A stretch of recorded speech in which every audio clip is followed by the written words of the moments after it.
Hey everyone, and welcome back to Ideanthro, and welcome to the South Pine River. Now today, Ben really wanted to, and thank you for this Ben really wanted to take me out and show me a re-veg job that he worked on a few years ago, about two and a half, something like that. 3 years, yeah. Yeah, well you're working for Ozcare Environmental Services. Ozcare Environmental Services. Yeah, and this is this fair to say, this is the riparian re-veg job that by far and away was the most successful job you've ever worked on? Yes. Like blows every other site away, right? In terms of growth and the successful growth of the plants that we planted, yeah. Okay, sweet. So Ben wanted to show me around, and of course we wanted to film it to share it with you. So I'm going to jump behind the camera. I might sing out a bit during this episode, but this is really over to Ben.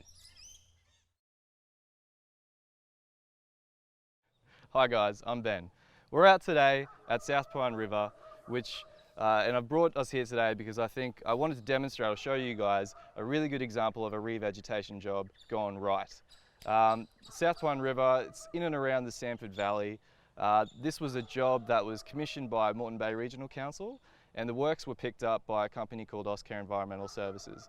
And the scope of the works, what that involved, was the revegetation of a fairly extensive section of the South Pine River. By revegetation, we mean site preparation, which means clearing of weeds and the soil and everything like that. So preparing for planting, and then maintenance thereafter to ensure that the plants grew successfully. What it originally looked like was a lot like this. So what you can't see behind the tree line just ahead, which Jack will show you now, is the South Pine River. But we'll just take a quick dart in so I can show you really quick.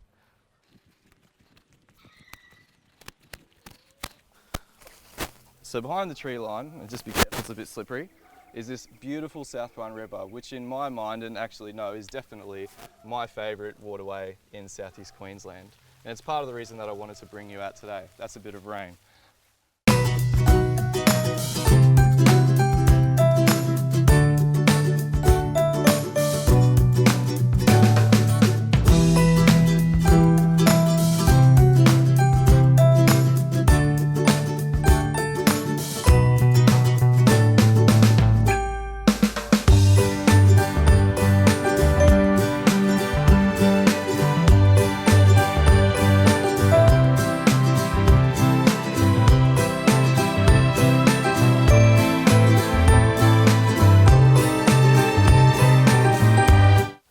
So,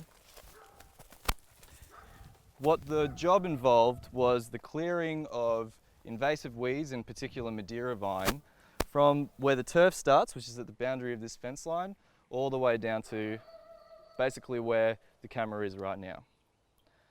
For a fairly extensive section of South Pine River. I'm not actually, can't remember how long it was, but I think it was almost a kilometre, maybe even longer in length. And that was done by Ozcare Environmental Services. So there was Madeira vine all through here. They came through, they brought machines in, they cleared all that down. You can even see some remnant of that still up there now. So Madeira vine is, as you'll understand, it is fairly pesty and pervasive. And they cleared all of that, and we sprayed down this with glyphosate salts, and then prepped it for revegetation.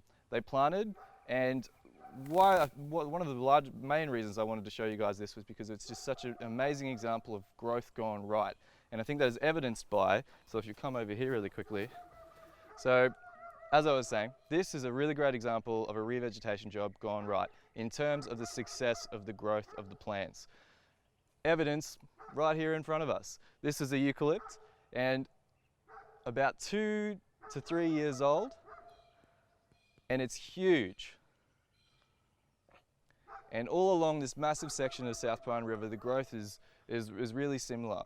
And that's probably for a whole bunch of different reasons that we could probably explore for a whole half an hour's worth of a video. But it's most likely related to the characteristics and constituents of the soil, the climate here, and the tremendous maintenance works conducted by Ozcare Environmental Services and the other operators. So it's a real testament to a revegetation job gone right, and we just wanted to show you guys today. So butting in from behind the camera here, what would be typical for a 2 to 3 year old site? Like for most re-veg works Yep. that we see around the place, what would be the typical size if we looked at like another plant and used it as comparison? Yep. That you'd expect that uke to normally be if things were going kind of stock standard? Well, this is not so much the uke. You'd probably expect it to be, you know, this is upwards of 10 meters, maybe up to 5 meters high. Okay. Maybe not even that. Really Okay. depends on a whole bunch of different things.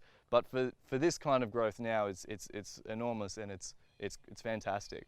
This is probably more indicative, maybe a little bit shorter, of a hibiscus at age 3 years. Okay. And likewise, we have a macaranga here, which is probably a little stunted for some reason, but also indicative of a revegetation planting at this time. So you'd be more likely, if you went to most sites, you'd be more likely to see stuff see the this size kind of of the growth. macaranga That's right. Yeah. rather than the size of this Gigantic uke. Yeah. enormous uke Yes. just there. But if you have a look down, Jack, and back, you'll see that a lot of the revegetation is like this. So we have acacias, we have eucalypts, we have hibiscus, we have a whole bunch of different things, as well as these lovely kind of grasses. So you've got your Symbopogums and your Lomandras here as well. It's just done so incredibly well.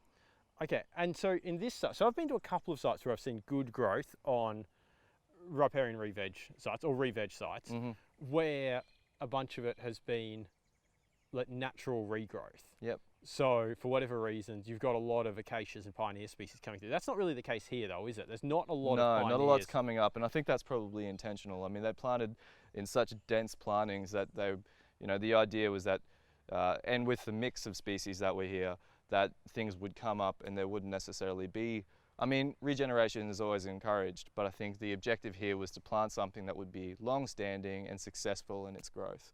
And they've certainly done that, and you can see that by the mix that they have. But no, and I think that's probably because there was such a strict maintenance regime in place involving chemicals and things like this, that, and because the site might have been disturbed to some extent before, well, certainly disturbed to some extent before, that you're not getting a lot of regeneration, but these things will happen over time, and especially as the success of this re-veg job continues. Okay, wicked. That's really cool. Thank you, Ben, for bringing me out, showing me around, Of course. and for sharing some thoughts. Thanks. See you guys.